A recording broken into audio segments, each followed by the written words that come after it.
Welcome back to Missing. I am Tim here today with Lance. Lance, how are you today? Well, I'm doing fantastic today, Tim. I am really fascinated by the conversation that we have coming up. It is with an author and journalist who dug into this one particular individual who was instrumental in causing the deaths of several people during the height of the opioid crisis in the early 2000s. But Tim, summoning the energy here. How are you today? I'm doing great. Thanks a lot for asking. And yes, I'm very excited to introduce this conversation that we had with author Philip Isle. And his new book is called Prescription for Pain: How a Once Promising Doctor Became the Pill Mill Killer. That's a lot of ills right there. But this guy, Paul Volkman, was mentally ill to have done what he did. And speaking of ill, this is going to be a quick intro because I don't have much of my voice left anymore after a cold has gone through my body. So thank you for that segue, Tim. And you brought up Paul Volkman. He is not just this, quote, evil character distributing these drugs to people and laughing in the corner of his dungeon in this, like, monstrous way. He's such a complex individual. And once Phil starts getting into his personality, his narcissism, his failures, and how all of those things kind of contributed to this one part of him that had always been there. And Phil knows this because he's got a personal connection. His father actually went to medical school with him, with Paul Volkman, and has accounts from his father saying what this man was like. But ultimately, everyone was surprised when they heard that Paul Volkman was convicted of these crimes. Yeah, it's really a wild story and definitely a great conversation with Philip Isle. So I hope you enjoy it and make sure to check out his book. It's on Amazon and I'm sure your local bookstores as well. And you can check out more about Phil at his website. That is his name, philipisle.com. All right, everybody, we're going to break real quick for a commercial and we'll be right back with Philip Isle and the Pill Mill Killer.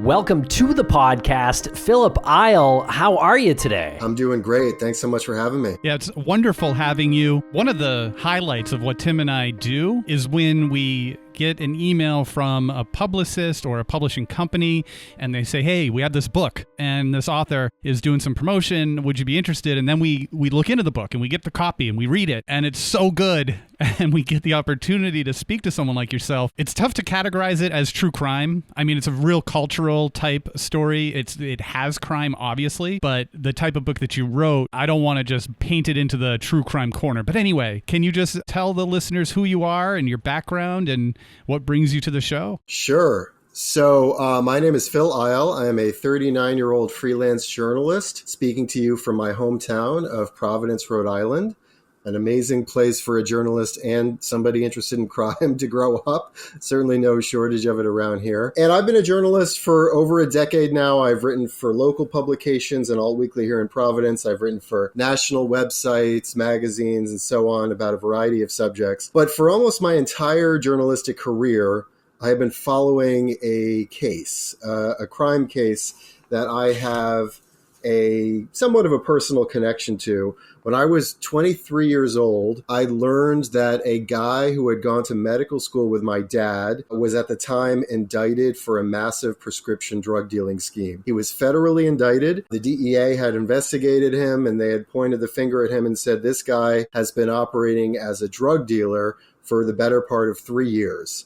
And they said he was working out of cash-only pain clinics in southern Ohio, right near the Kentucky border, that he was prescribing tremendous amounts of opiate painkillers, as well as muscle relaxers and sedatives, and that a number of his patients over the course of this nearly 3-year period had died from apparent overdoses. My dad, just to paint a picture and to give you a sense of how shocked I was, is not the kind of guy you would expect to know somebody accused of essentially being this drug dealing kingpin. My dad is a mild-mannered, by all accounts, law-abiding endocrinologist who lives in Providence and practices in nearby Fall River. He's still going, although he's working his way toward retirement. Kind of a nerdy guy. And I was just shocked that he knew someone, albeit somebody who he had fallen out of touch with, who had found himself in this extraordinary position. It's really no joke to be be indicted by the federal government. They don't pick very many fights that they lose. The federal conviction rate is upwards of 85, maybe 90%. And these were really serious crimes. I was 23 years old.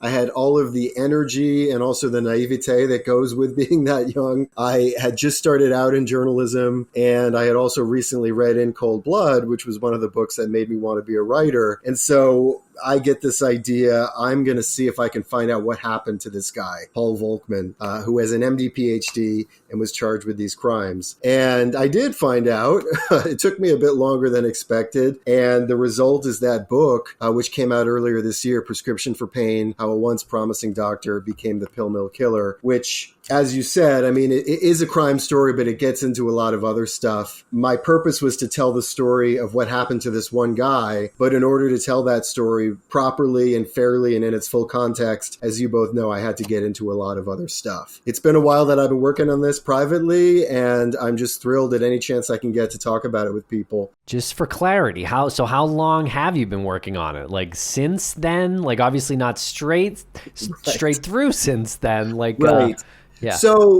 This project really has a clear starting point, like a day where I wrote down a diary entry where I said basically, wow, I just heard about this crazy case my dad told me about. And that was March of 2009. And it also has a publication date of April 9th, 2024. So from start to finish, it is over 15 years, but you're right. I wasn't spending every day working on it. I did a lot of other things. I spent 18 months as the news editor and staff writer of my local alt-weekly newspaper, the Providence Phoenix, until that closed, where I was writing about politics and media and arts and culture. I've been a freelancer writing for a bunch of different publications about a variety of things. I've written about the Newport Jazz Festival. I've written about mental health. I've interviewed authors. And I've also been a teacher for a number of years, and I taught among other things, a class about true crime at the Rhode Island School of Design. So there were a lot of detours and stops along the way, sometimes for months or even years at the time the project would go on the shelf. There was also a Freedom of Information Act lawsuit related to the book that took over 5 years. That's a whole saga in and of itself. So yeah, I wasn't working every day of those 15 years on it, but it never really fully left my mind. And there were times, including for the last couple of years, where it was my main thing and I was just pushing it over the finish line. And you'd mentioned that you read In Cold Blood by Truman Capote. Did you anticipate or did you desire to go as deep into something like this, the way he went into In Cold Blood? Was that something that was driving you, like you wanted to get as immersed as you possibly could? Yes. And that didn't always go well for me. To give you an example, to probably a bad extent, I wanted to offer that kind of access. Now, I know now, as an older journalist and also as somebody who has learned more about In Cold Blood, as much as I love that book and revere it as a work of literature, I know that it's a deeply flawed work of journalism and that he cut corners and that he made up scenes and that the image that he presents of this omniscient narrator who knows everything and has access to every possible side of the story is not necessarily one that's based in journalism. You know, he took some liberties, but that idea was what I wanted to do. So for instance, on the first day of Volkman's trial in federal court in Cincinnati in early 2011, I go out there with a plan to see as many days of the trial as I can. And it's during jury selection, and there's a room filled with like 100 prospective jurors, and I'm taking notes. And at one point, one of the prospective jurors asked me who I am and starts talking to me. And we start talking during one of the breaks, and I made the critical mistake of giving this person my notebook and asking them to put their contact info in there. Because in my mind, I'm thinking if this person gets on the jury, this is going to give me the kind of like Capote-esque access that I've been dreaming of. Well, that was a huge mistake to speak to a prospective juror. And after a break in the proceedings, I got called back. The proceedings resumed and the judge called my name and basically admonished me in front of the whole courtroom, which was a mortifying experience. The lesson of which is, these are the kinds of situations you get yourself into if your kind of ambitions exceed your experience at that point. And also, you know, whatever access I was dreaming of, I wasn't going to get access to all parts of the story, but I did have In Cold Blood in mind. Tell us about this Dr. Paul Volkman. You mentioned a bunch of letters before. It sounded like MVP, MD or something. What is that? And what did he do like on a day-to-day basis with his experience? One of the things that interests me about this story is that I knew digging into Volkman's career would mean digging into my dad's career because they shared this same education. For most of my life, my dad has just been a doctor who sees patients, an MD. He's a specialist in endocrinology. Both of them were trained to be medical researchers, which is really something different from the doctor in the white coat with the stethoscope that we all kind of picture. MD PhDs really are the guys and women who are working in laboratories, who are getting grants to study diseases, to look for cures, to look for new treatments. They're really not necessarily supposed to be patient-facing doctors. They're supposed to be working at universities, publishing research, and these are the folks, the scientists, medical scientists, who are kind of pushing the body of medical knowledge forward. So that was what Volkman and my dad both trained to do. They both wound up leaving that and going into private practice. Volkman had an odd career. Back to the qualification thing, you go to extra school to be an MD, PhD. It's like 6 years of school. It's more than just an MD. And it's really the highest level of qualification almost anybody can have in our society. You're a doctor basically times 2. So that always fascinated me, this idea of this guy wasn't just an MD. He had a PhD, and his PhD was in the subject of pharmacology, which was basically the science of medications. So that like high level of expertise and the kind of sordid crimes he was accused of fascinated me. So Volkman had an odd career. He went into research and then kind of flamed out for reasons that he says were one thing and other people say were another, which is a pattern in his career and in his life. He then goes into pediatrics, which doesn't quite work out. It isn't a very lucrative specialty. Many people said he wasn't a good personality for it, given that he wasn't really the touchy-feely, warm and cuddly type. He finds that pediatrics isn't kind of making the kind of money he hoped and expected. At this point, he's married. He has 2 small kids. He's living in Chicago. So he starts at some point early on moonlighting in emergency rooms, first on nights and weekends. And then he starts taking trips around the Midwest, taking up temporary ER gigs for days, weeks at a time. These are called locum tenens jobs, which is kind of a fancy name for temp work for doctors. And for about 20 years, he balances between pediatrics on one hand and this kind of life of a roving temporary emergency room doctor. And in those 20 years, he's sued for malpractice a number of times. And those malpractice cases wound up being critical to what would later happen. Like virtually everything in his life and career, Volkman claims that these malpractice lawsuits were unfair, that there wasn't any merit to them, that these were predatory lawyers coming after him, and that there was no negligence. In my research, I was certainly interested in that. There were 2 jury trials for malpractice cases that were decided against him. There were an additional 2 cases that were settled by his insurers. By the time the early 2000s roll around, he winds up becoming uninsurable. Medical malpractice insurers, which you really need to practice any kind of medicine, decide that this guy isn't worth insuring. And he finds himself backed into a corner, basically. He's living on Lakeshore Drive in Chicago, really posh part of town, paying upwards of $4,000 a month in rent. He's got bills to pay, a family to support, and his options for working as a doctor are severely diminished. And that is when he answers an online ad for a pain clinic in Southern Ohio where malpractice insurance was not required. And where, as it turns out, he would be expected to prescribe lots and lots of pills, which is what he proceeded to do for the next few years. So I didn't really know any of this. I didn't know Paul Volkman at all before my dad mentioned him. So I really dug into his story to find out what the crimes were, but also all the events that preceded them. So that's all laid out in the book. And you had mentioned that he wasn't a warm and fuzzy type guy, and there's some really great quotes of your father saying that he was a bit of a downer. He had a lot of bitterness, and I feel like a lot of that bitterness drove him to make these excuses for why certain things didn't work out in his life, and it was always from this place of bitterness and resentment. Can you elaborate on that? Where did that resentment come from? Was that instilled in him as a kid? That's a really good question. I think that this book wound up being 400 pages, and I think it would have been a lot shorter of a book if I had found that, like some of the other doctor gone bad cases of the opiate epidemic, this was a simple case of a guy who had a drinking problem or had a drug problem or who was gambling or who was trading pills for sex. But I didn't find evidence of any of that. I found the book became a personality profile. And so the questions you're asking, what drove this guy, who by the time I met him after his indictment was extraordinarily cynical, believed himself to be a victim throughout his life, not just in his legal case, but certainly in his legal case, was quite bright and articulate, but also prone to grandiose statements about himself, had a big ego. I wish, for as much research as I did, the early years of Volkman's life remain a bit of a mystery.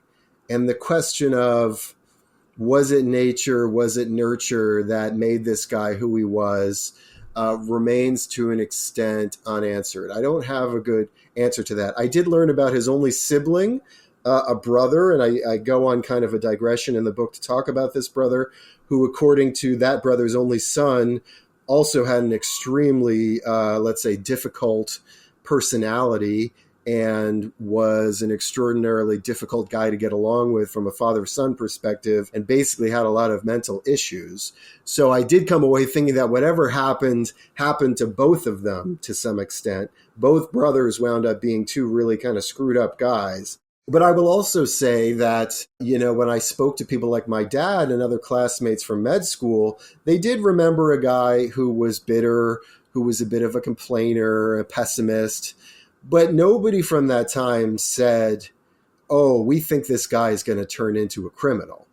Everyone was totally shocked by what happened to him. Nobody expected, Paul Volkman to wind up in federal prison. In fact, one of the quotes from a guy who knew him at the time, this guy told me, I thought I would open the paper one day and see that Paul had been given the Nobel Prize.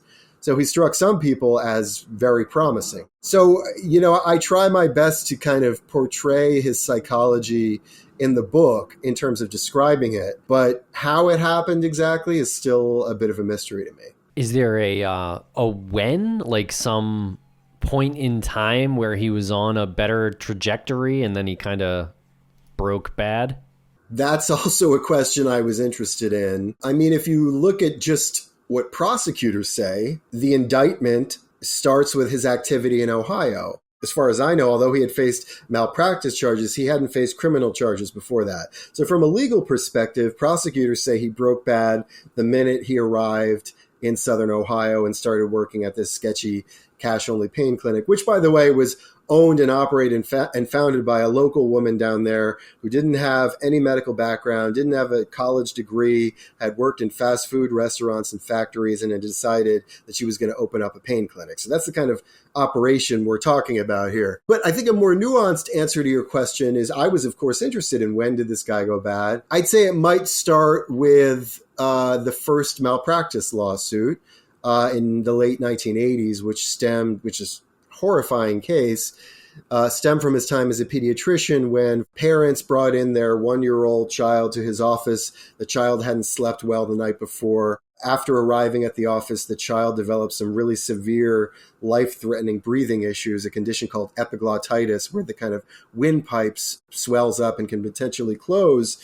And Volkman made the critical and much criticized decision not to allow this child to be transported to a local hospital for treatment. He believed that this girl's condition was so dire and he had the expertise that he was going to intubate, as in put a tube into this child's windpipe, the child in the office, and he blames faulty equipment for the reason things went south. The child would die a few days later, and a lawsuit would be brought against Volkman and some of the EMTs from the city of Chicago. Do I think this is what broke Volkman bad? I don't know, but I say in the book that it's an example of some really reckless behavior, some really dangerous behavior, some really egotistical and belligerent behavior that clearly put somebody's life at risk. that he would, in response, claim to be a total... He wouldn't just say he was innocent, he would say he was actually heroic, which is mind-boggling if you consider the outcome. So I'd say whatever dark path he was on started, at the very least, in the late 80s in his pediatrics office, although the real criminal activity wouldn't start for another 15 years. And we'll be right back after a quick word from our sponsors. Thanks to our sponsors, and now we're back to the program.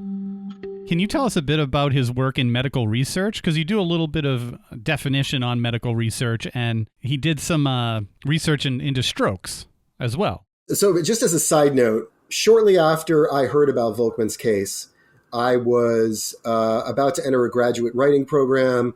Volkman was out of prison following his initial indictment and awaiting trial. And I reached out to him to see if he would be up for an interview. And somewhat to my surprise, he was. So in my first Christmas break from graduate school, about 9 months after learning about Volkman, I drove out to Chicago, and we had the first of a series of in-person interviews where I was recording with his permission.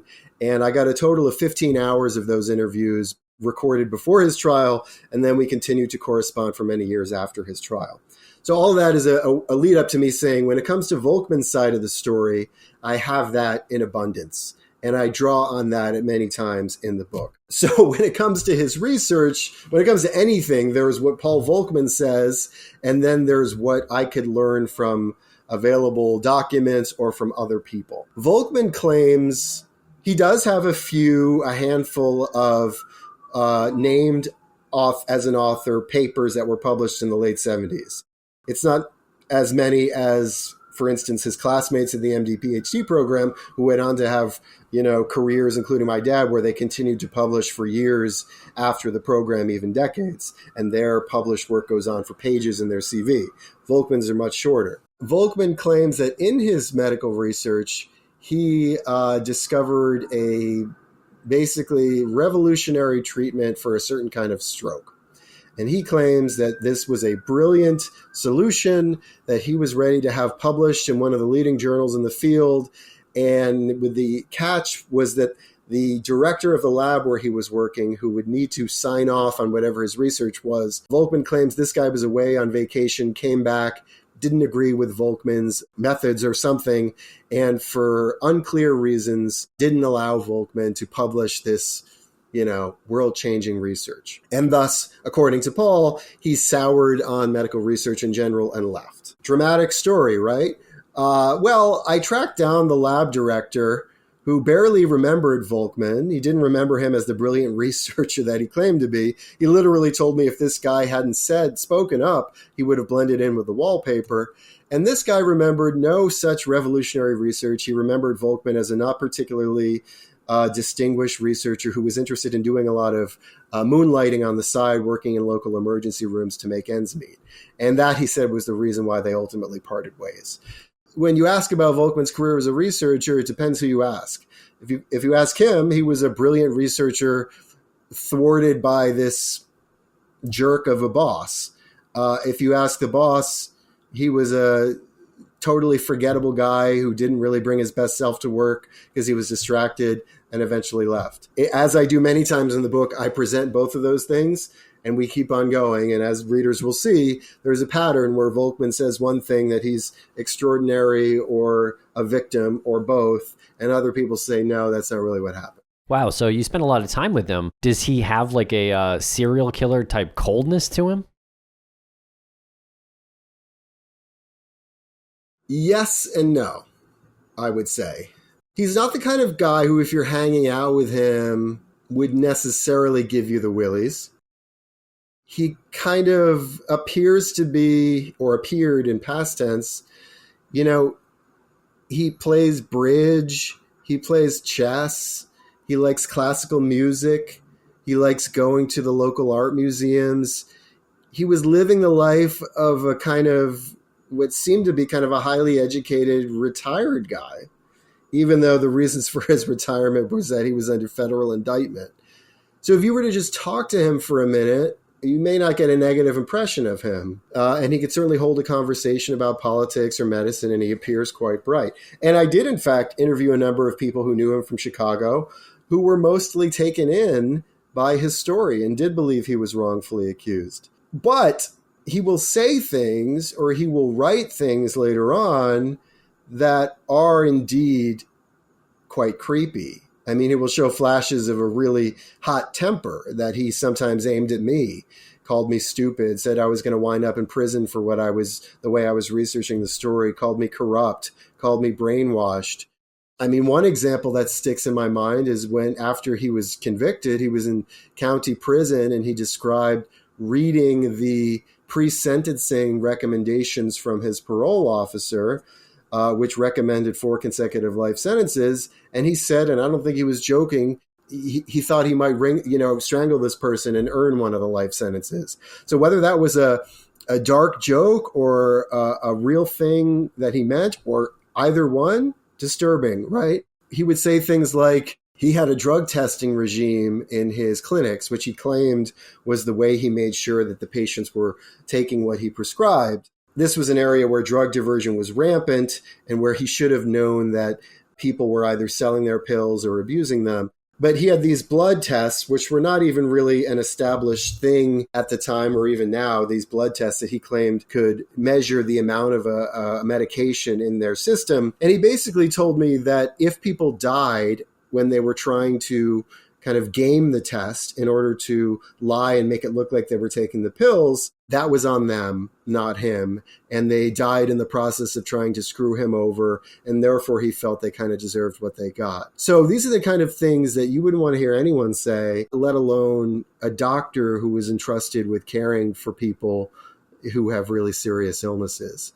So, Tim, to answer your question, the answer is kind of both. He could appear normal-ish, but he could also say some really disturbing things. He's also the kind of guy who at his own sentencing hearing called the judge a heinous criminal. So he's an unusual guy. Getting to the real nitty-gritty of this story, He answers an ad that is placed for a pain center in Ohio. And there's no regulations, right? So or limited regulations. So this is an opportunity for him.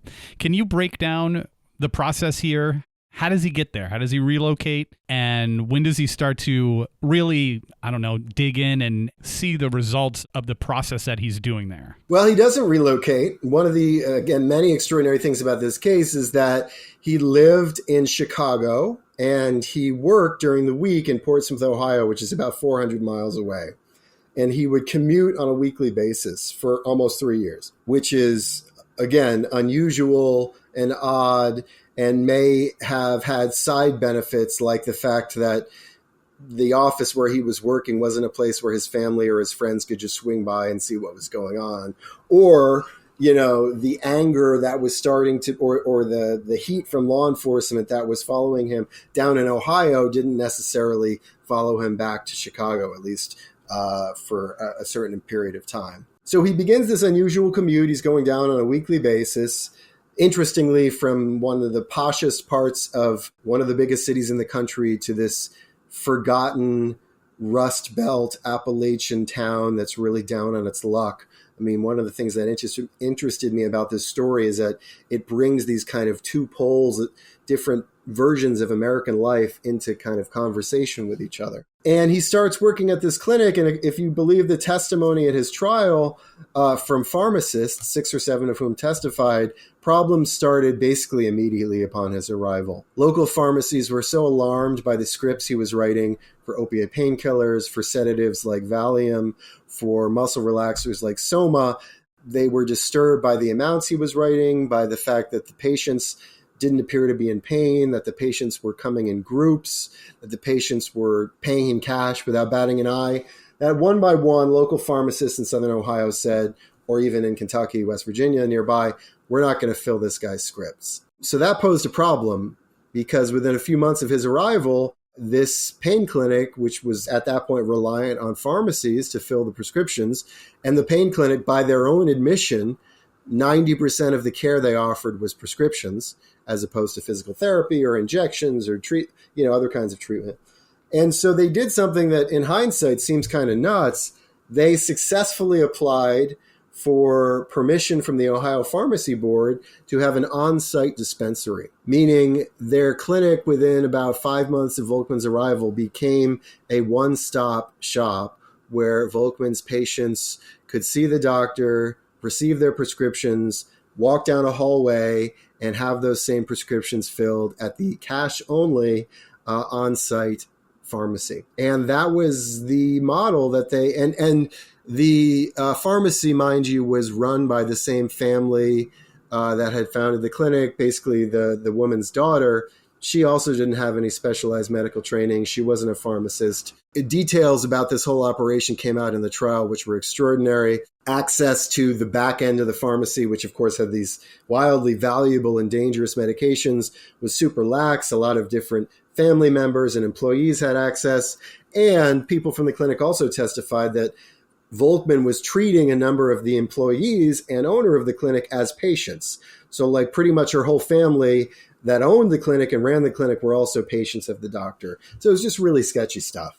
But this is how the clinic operated for, 2 some odd years, and business was very good. They brought in a lot of cash, but it was also wrought a lot of damage on the community, and a number of patients died from apparent overdoses. Yeah, I think that's an amazing statement that's made on the whole crisis with the prescription meds and that particular section in this country, and how it wasn't just a isolated incident. I have 2 quick questions.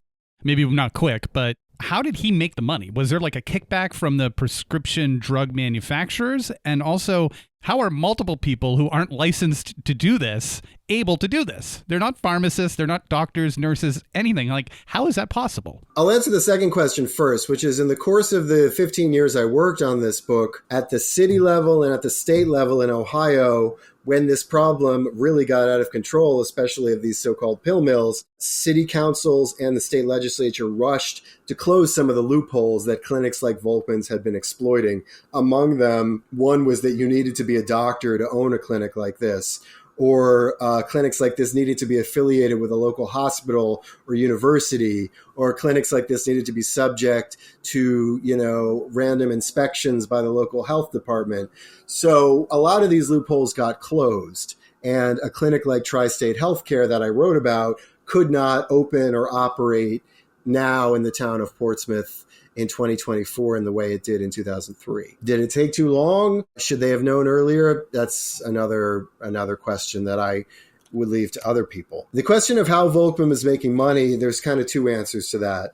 For the first 2.5 years of his nearly 3-year tenure down there, he was a salaried employee of Tri-State Healthcare. And as far as I could tell, he didn't make any additional money aside from his pretty significant weekly salary of, I think, started at $5,000, then became $5,500 a week. And Volkman claims disingenuously and dishonestly that because he was on a salary, he, quote, never made any money from drug dealing, which is nonsense, because he would not have remained employed there if he had put his foot down and said, I'm not going to write these scripts that are obviously keeping the clinic going.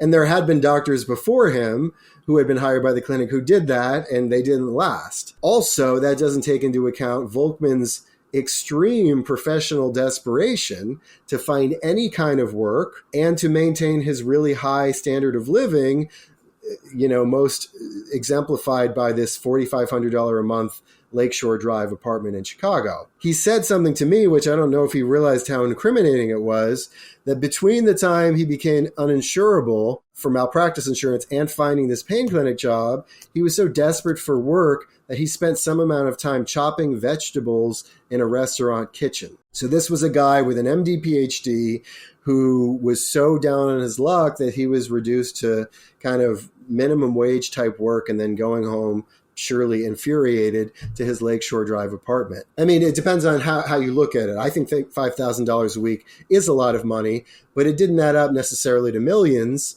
Over the course of this entire period, working at Tri-State, Volkman made something like $650,000 over 2.5 years. A lot of money, without a doubt, not as much money as you might imagine. He was all out of options and unwilling to voluntarily lower his standard of living. Now, after he split up with Denise Huffman, the owner of the clinic. He went out on his own for a few months, and at that point ran his own clinics. And at those clinics, he was no longer making a salary. He was just making whatever he kept after paying expenses. And he proudly said to me at one point he was on pace to make $1 million or $1.5 million the year he was shut down. So that's how he was making money, first as a salaried employee and then as the owner of his own clinics. And we'll be right back after a quick word from our sponsors. Thanks to our sponsors, and now we're back to the program. So how many people do you think he was responsible for, killing or helping to kill? The language there, you're right to ask, what is the language, helping kill? Another thing that I found interesting about this case is, if you believe Paul Volkman, he claims he didn't cause any deaths, literally zero.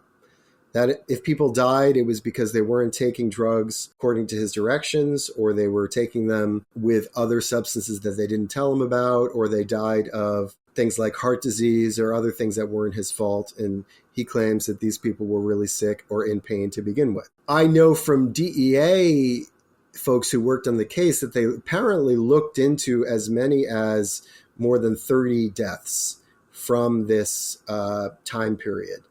They wound up having enough information, evidence to charge him with connections to 14 patient deaths. They didn't charge him with murder or manslaughter. They charged him with illegal prescription drug dealing with death or injury resulting. So there are 14 people named in the indictment. And then later, the jury in his trial, his 8-week trial in Cincinnati, another thing that makes this case stick out is Volkman, unlike the majority of federal defendants generally, or doctors specifically, refused to accept a plea deal. And so there wound up being a trial with 80 witnesses, and it turned into a 4,000-page transcript, which was enormously helpful to me. The jury found him guilty of dealing drugs to the majority of those 14 people, and in each case, they had the option of holding him directly responsible for a patient's death. They chose that in 4 instances. So the jury ultimately convicted him of causing the death of 4 patients, and the judge wound up giving him a life sentence for each one of those patient deaths, and ordered him to serve them consecutively. So that's where you have this extraordinary sentence of 4 consecutive life terms. But really the answer of how many deaths did he cause, there's a lot of different answers, from as many as upwards of 30 to 0 if you ask him, to somewhere in the middle if you follow the details of the case. I will say that among the family members of those 14 people, who I sought out to speak to as many as I could, none of them were sympathetic to Volkman. None of them believed that this guy was a legitimate doctor. And they virtually all blamed him to some extent for their family members' death. Are any of these cases going to be escalated to the manufacturers of these pain medications? That's an interesting question. This is a book about one doctor who was charged and convicted of prescription drug dealing. The best I can tell, there were dozens, if not a couple hundred, doctors charged and convicted of prescription drug dealing in the course of the opiate epidemic. You guys are in Massachusetts. There have been cases in Mass. There have been cases in Rhode Island, where I am. Been a ton of cases in Ohio and Kentucky and Florida. There have been cases in almost every state in the country. But I do find it interesting that if you zoom out and ask Lance the completely logical and rational question of, is anyone else facing criminal charges? You see very few criminal cases. You see a ton of civil cases. It's one of the most complex civil cases in American history, that relates to pharmacies and distributors and pharmaceutical companies, Purdue, and on and on and on, paying these enormous amounts. But as far as criminal cases go, you can kind of count the number of non-doctor cases on maybe 2 hands. There was one pharmaceutical company actually based out of Massachusetts, Insys, that's been the subject of a couple books, or a book and some TV shows. I think there was maybe one distributor that faced criminal charges. Purdue early on faced some criminal charges, but nobody went to jail. In that sense, the answer is kind of no. And I think it's really worth asking why. And it's worth looking at things like the financial crisis, these massive white-collar messes for which very few of the people most responsible faced criminal charges. I mean, on one hand, doctors being charged for drug dealing is white collar crime. But if you look at it in the scope of the prescription drug epidemic, doctors are pretty low in the chain. And they certainly deserve to be held to account. But I think people higher up ought to be held to account as well. And we haven't really seen that. That is unfortunate. Do you think that that's because it's just too much of a beast to try to take down? Yeah, I think it's complicated. As complex as a case like Volkman's was, where prosecutors had to prove that this guy was dealing drugs and not treating pain, which hinged on words like legitimate, like was this in the course of legitimate medical practice. I think it's even harder to prove that a distributor that's making a lot of money, moving drugs from pharmaceutical companies to pharmacies is operating in a criminal way, or that a pharmaceutical company that's maybe making cash, bundles of cash is doing so in a criminal manner. I think it is hard, but I think we ought to try, There's also the fact that these companies have a ton of influence. They have basically bottomless amounts of money, or at least did at one point. Purdue's kind of been stripped clean. And they have lobbyists and connections and revolving doors and federal agencies and all the things that go with that. To that, I would just point to the bigger question of like, how often do we really prosecute corporate crime in this country? And it's not a lot. And the opiate epidemic is part of that. And what can we learn from all of this? What's the takeaway? It does have some closure with him being convicted and incarcerated. What's the larger, I don't want to say moral we can take from it, but what do we learn? On one hand, and I'm not going to cop out entirely and say that's up to the readers, I'm eager to put this book in front of lawyers and doctors and nurses and pharmacists and people in Ohio and people at the University of Chicago where Volkman went to school, because I do think different people are going to bring different things to this story. In fact, people who are suffering with chronic pain or have loved ones might bring a certain skepticism to this story. They might be more inclined to believe Volkman. So there's that. I would leave it up to different people, and that's why I'm so eager to bring this book to different audiences. However, I will say this. The opiate epidemic, which as we talked about is still ongoing. I was looking at statistics for Massachusetts the other day for a story I'm writing. More than 2,000 people died from apparent opiate overdoses in 2023. It's like 5 people a day. It's just astonishing, horrifying. And that's going on to some extent around the country. And this was not a natural disaster. This was a man-made crisis. And as a man-made crisis, we ought to take a very close look at all of the different ways it happened. And it is a huge story. This book is one of just maybe 10, 12, 15 books about the opiate epidemic, because there's so much to get into at the state level, at the federal level, at the academia level, regulatory level. So this book tells the story of a particular guy. It tells also the story of, I think, a moment where regulations were kind of lax. I mean, some of the lessons that could be learned from this book had maybe already been acted on by the time the book came out, of the kind I'm describing about, like in the town of Portsmouth, Ohio, or in the state of Ohio, where these clinics can't operate anymore. Like, some of those lessons have already been learned, and that's good. But this is also, I think, a bigger story. The opiate epidemic was a moment when a lot of different people and companies took this proposition that nobody could really argue with in principle, that we ought to treat pain and we ought to relieve suffering and we ought to help people get their lives back. They took this kind of unimpeachable idea and they found that there was a lot of money to be made there and a lot of downstream consequences that they weren't upfront about or didn't care about. And so it was a moment when people made a lot of money wrapping themselves in the cloak of goodness. And Paul Volkman will still claim that he's a good guy and a good doctor, but they caused a lot of damage in the process. I will also say, without getting too political, this book is a case study in a certain kind of, let's say, malignant narcissism and the damage that can cause in a medical context. But I think we're seeing what happens when that kind of personality is unleashed in a political context as well. I don't harp too much in the book about the rather striking psychological parallels between Paul Volkman and a certain former president, but I think they're there for people to see. So it's also, I think, a cautionary tale about what happens when people with no remorse, minimal introspection, minimal empathy, a severe victim mentality and power, what happens when those people kind of go unchecked? Those, I guess, would be a few morals to take away. Yeah, well said there, because there is that whole like doubling down on it's the wrong thing to do, but I'm telling you this is the right thing to do. And you double down on it because your ego isn't in check. And when you put all of those ingredients together in that recipe you just gave us, yeah, it is malignant and toxic. At a basic level, this is a book about abuse of power. To be a doctor with a prescribing pad in any context is a form of power.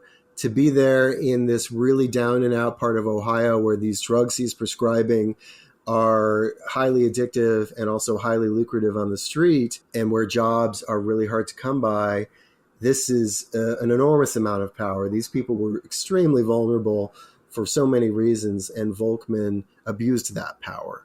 So I think those stories are always going to be worth telling for people in the medical world and elsewhere. Well, congratulations on the book. It's really a great accomplishment. Where can we get the book and follow your work? Well, thank you so much, Tim and Lance. It's been a real pleasure to talk with you guys about this, and I so appreciate the kind words about the book and these excellent questions.